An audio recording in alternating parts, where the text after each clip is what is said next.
What's up, everyone? Welcome to the stream.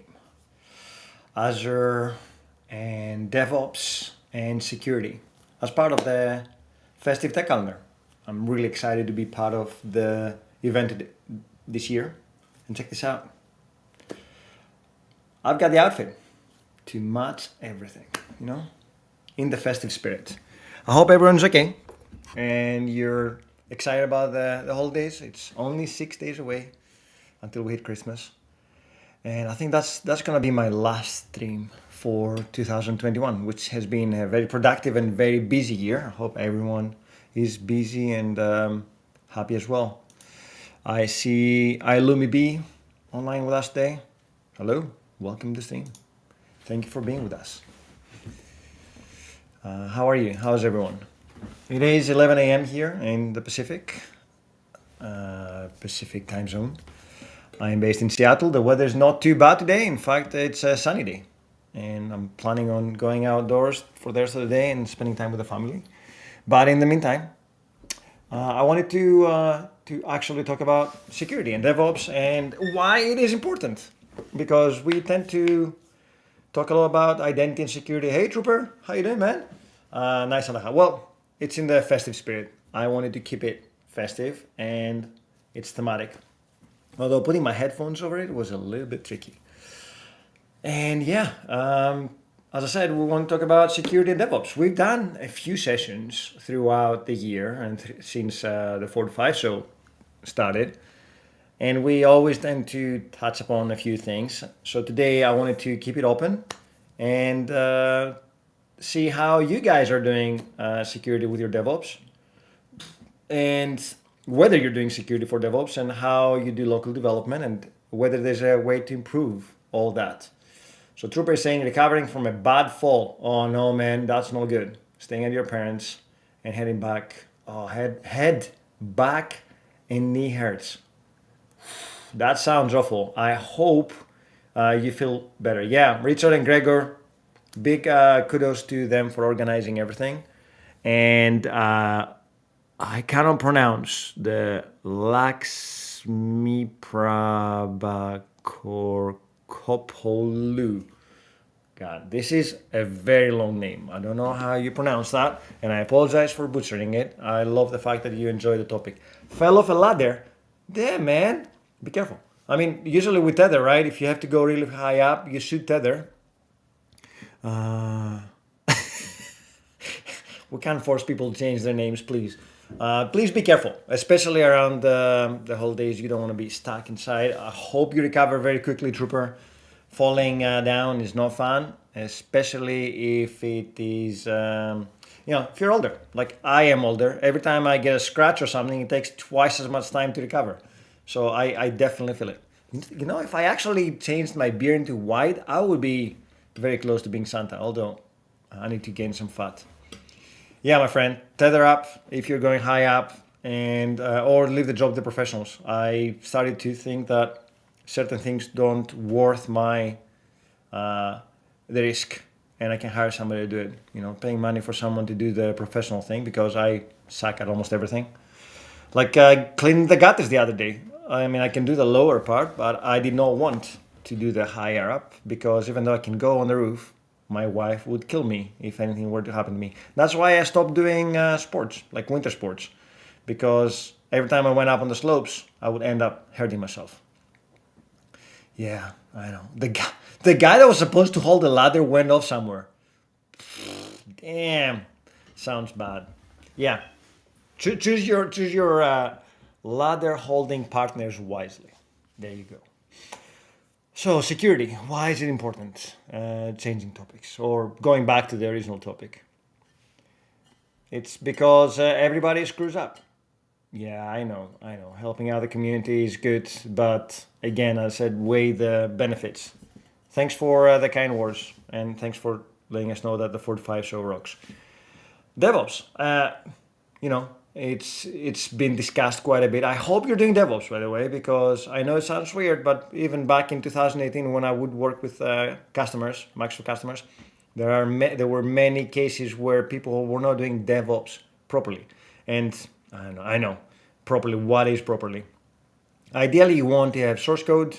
You want your developers to be able to develop locally and then commit the source code. That source code should be checked and then deployed to an environment where it gets checked again before it gets deployed to a production environment. And there are a lot of variations in that process depending on where you're running your code or how you're running your code and what have you. But ideally, you want to have source control for accountability and the ability to roll back and identify issues. You want to have a pipeline that builds the code and automatically deploys it somewhere so your developers and your testers can go and test the code. And then once it passes the QA tests, then you can deploy to a production environment. And that can be as automated as possible. You want to eliminate the human error from that process. You also want to eliminate the human malintent if there's anyone in the process that can inject code. For example, if you are collecting personal information or processing credit card information, is there anything that a developer can do in the code that can harvest that information and send somewhere else? It's happened before. Single point of failure, yeah, that's also part of your DevOps. That you're absolutely right. DevOps is not just deploying code. DevOps is also running the code. What is your disaster recovery and how quickly can you recover from it?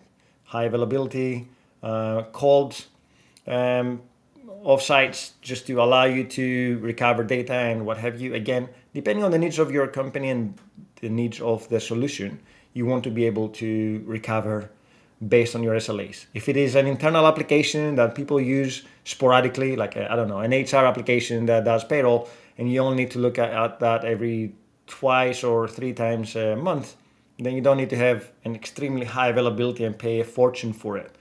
So you need to be clever as well on how you allocate resources and how you deploy your resources and manage them. But DevOps starts with code because it's dev and ops, and we want to ensure that developers can code securely and run the code securely in the cloud somewhere. I am a little bit biased because obviously I work with Azure quite a bit, and then I tend to have a lot more knowledge on that, but clouds out there like AWS and Google Cloud should offer similar capabilities to what we're discussing today.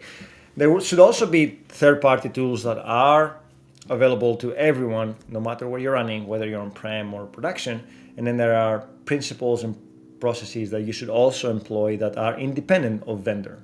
For example, SDLC and secure DevOps means that you need to involve your security team a lot more frequently and a lot earlier in the process than you would otherwise do if you were not doing secure development lifecycle. And many teams do not do security planning as part of their sprint planning. Therefore, we need to change that practice because every piece of software is liable to attacks. In January, you'll be seeing an app that we built around decentralized identity and verifiable credentials. And we did put it up on Azure. So it is available right now, but it's not available to you because we haven't shared it. However, it was very interesting because we started creating links that we can track so we can see where people are coming from and how we're driving traffic to that website. And as soon as we put it out there, we started seeing a lot of activity from countries that we did not expect to see traffic, and also a lot of probing to our app. Like they would try to find parts of the website that could be liable to attack, maybe robots.txt or something else that could have information, or /admin. So very important to secure your piece of software no matter where you're building, because as soon as it's out there in the public domain, it will go directly into being probed by bots and tools out there that the attackers use.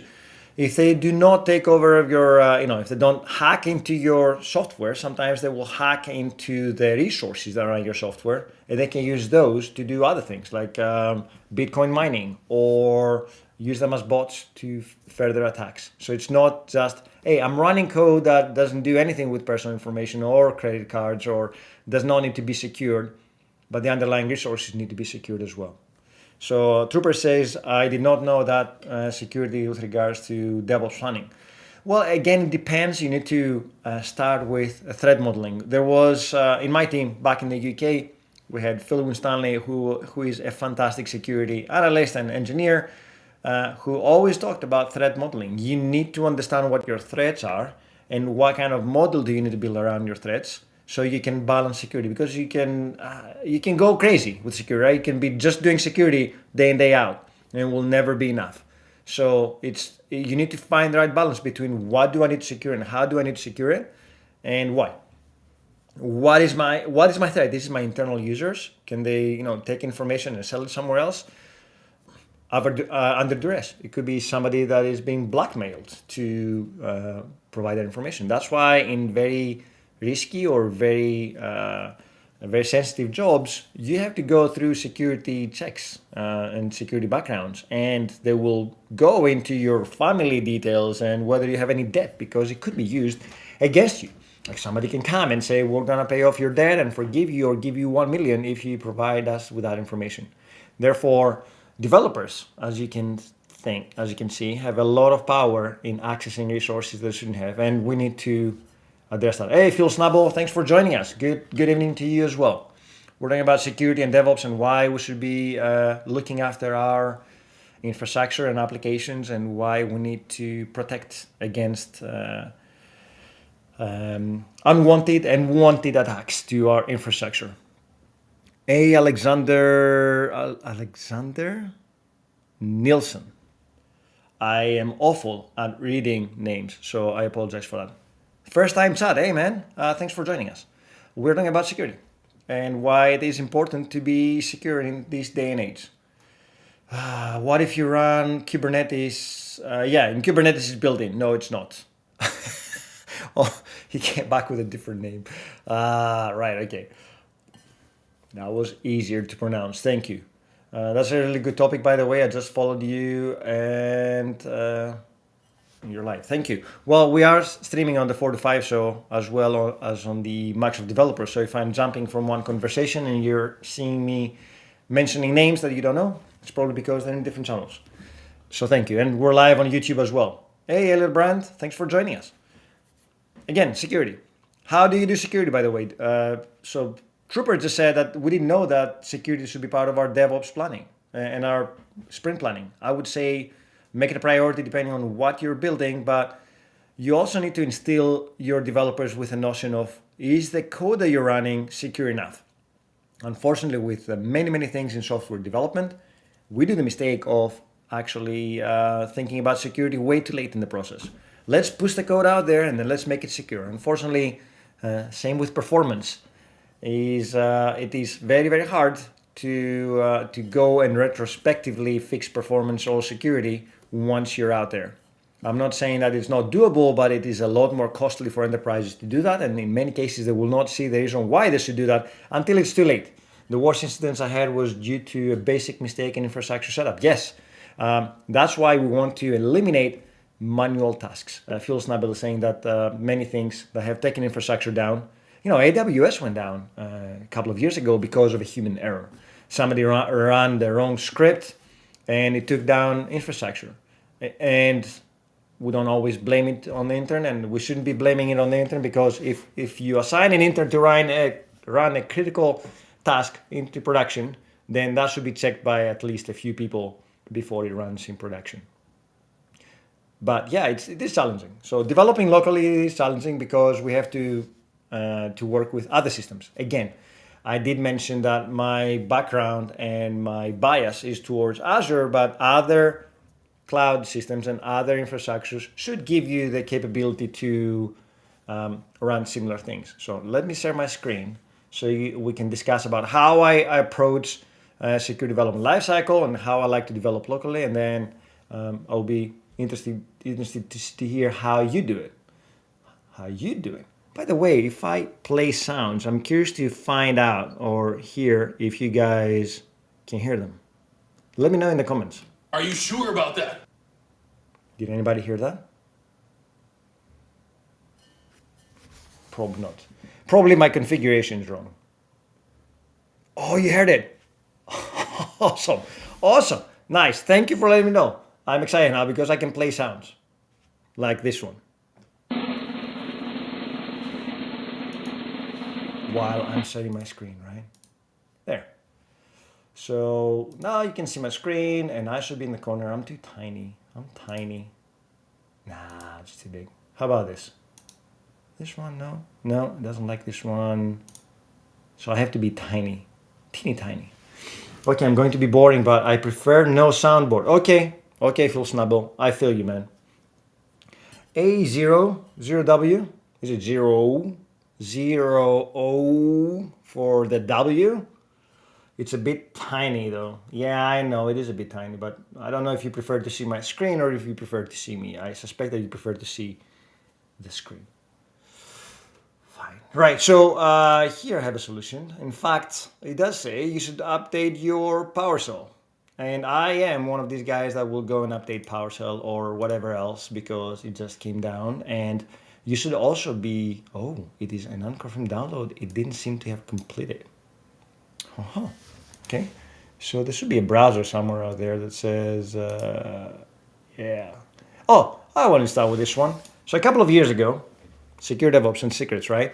Why is it important? Because Nissan's source code was leaked because their Git repo was misconfigured.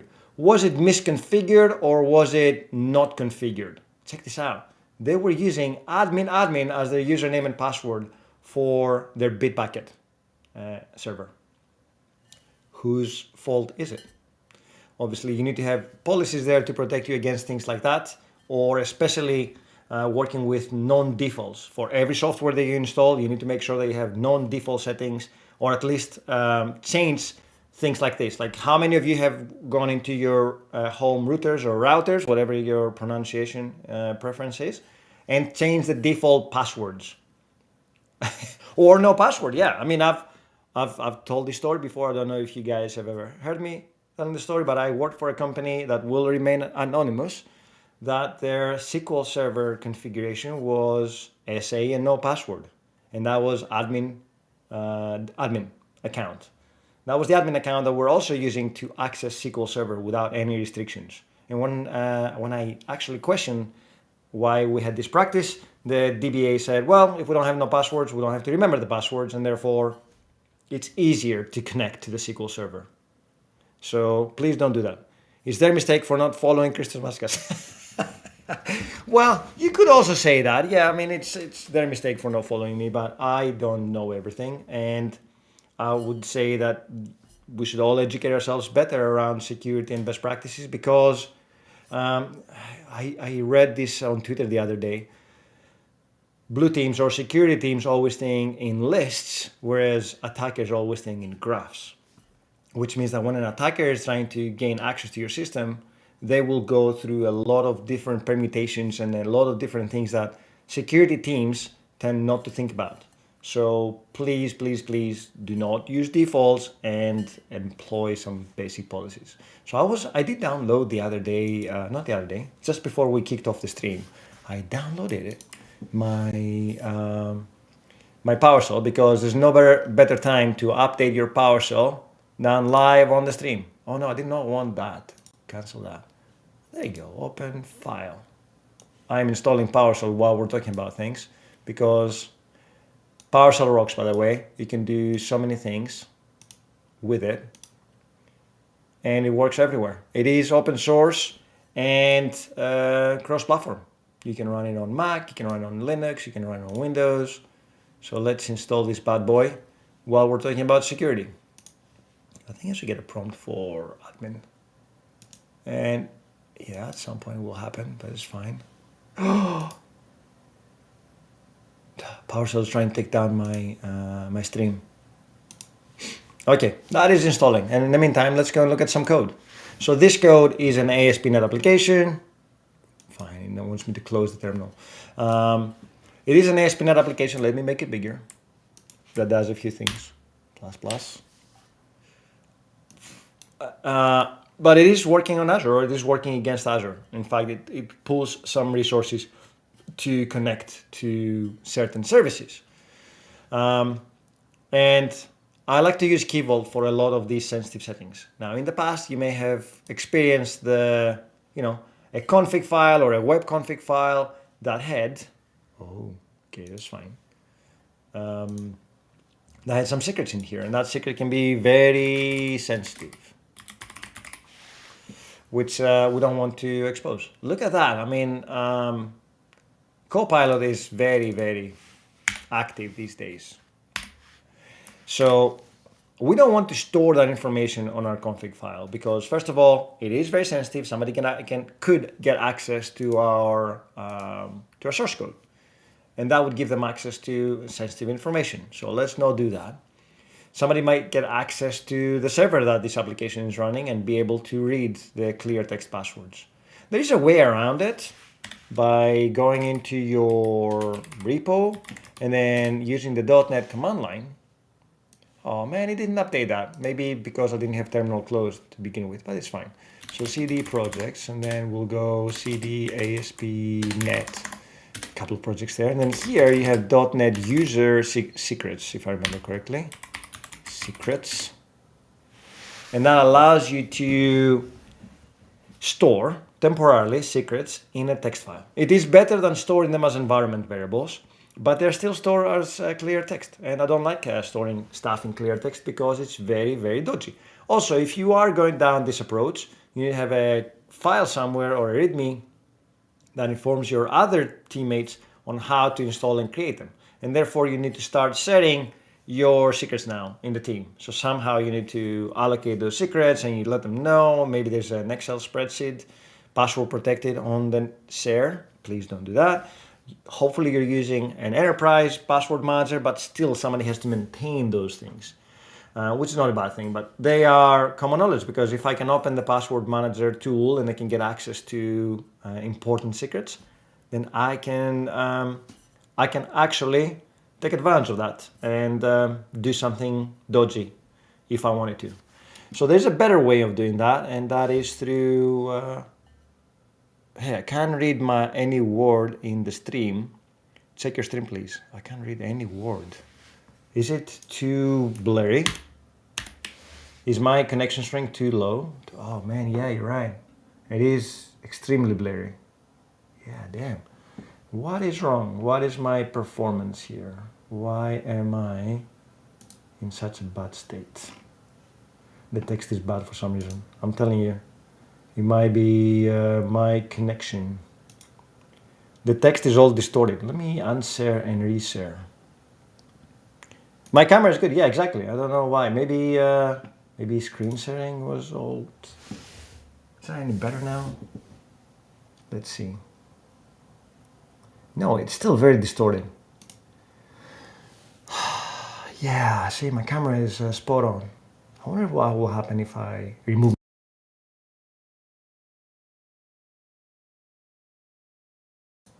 It's not. So let's see, why is it distorted? Settings? Is there any settings I can change? Video, green screen, shortcuts, video. Yeah, audio, good. I don't want a green screen, I don't want shortcuts, general. Yeah, screen sharing is messed up, I know. This is so not good. I bet connection, even VS Code logo was pixelated. Yeah, see. And it's not like we're streaming crazy stuff today in the house. I think the kids are watching Netflix, which is downstream, not upstream. You know what, if I have to blame someone, it would be Comcast. Looked zoomed into low resolution, perhaps point camera on code. Point my camera into the code. Yeah, so we'll be doing like a handheld while I'm streaming, right? That would be fun. That is it. Sorry, I really apologize because this looks awful. Yeah, because the camera looks good, I know. But I don't know why it is so graphics and caption. It's not like... I'm looking at a restream right now to see if there are any settings there that we can change, but there's nothing really that I can do. God damn. What can I change? Video. I mean, mirror camera. I don't want to mirror the camera. I'm just advanced audio. It's like it's small and has been enlarged. Yeah, I know. Maybe go back to. Oh, I see what you're saying. Yeah, it's like I took a thumbnail and made it big. I see what you're saying. But this is the default settings that we always use, to be honest. So why is it? Yeah, exactly. Let's add source. Local video. I don't have any RMTP. We don't have any music. Yeah, that's so unfortunate. It's killing my vibe, you know? Because it's, let me see what the quality looks like. What is my quality? It doesn't give me that on restream. That's disappointing now. Sorry for letting you down, folks, because this looks awful. You're absolutely right. Can't see anything. I wonder if I don't zoom in, will that work? I don't think so. Let's see. Yeah, that's even worse. What if I restart? I suspect that many people will drop off, but I could restart. If you want to hold on, I'll be back in 2 minutes, I guess. All right, let's do this.